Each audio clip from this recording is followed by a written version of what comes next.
Nerds, have you ever felt bad for your bully? In ninth grade, I signed up to be a tutor and was assigned to one of the worst bullies in school, Jared.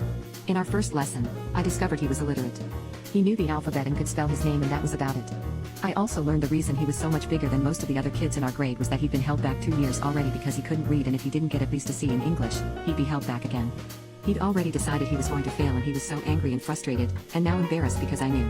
That first lesson was basically him ranting about how stupid and pointless the tutoring was because it was just for half an hour on Wednesdays and that wasn't enough time to learn anything. So I told him he was probably right, but we took the same bus home, just a few stops apart, so I could come over to his place every day after school if he wanted to study more. He blew me off for a while, and then he cornered me in the library during lunch hour and said something like, "Fine, but if you tell anyone, I'll end you." I got permission from my parents, and starting the next day, I went home with the guy. Now, to be clear, my own home situation was a little chaotic.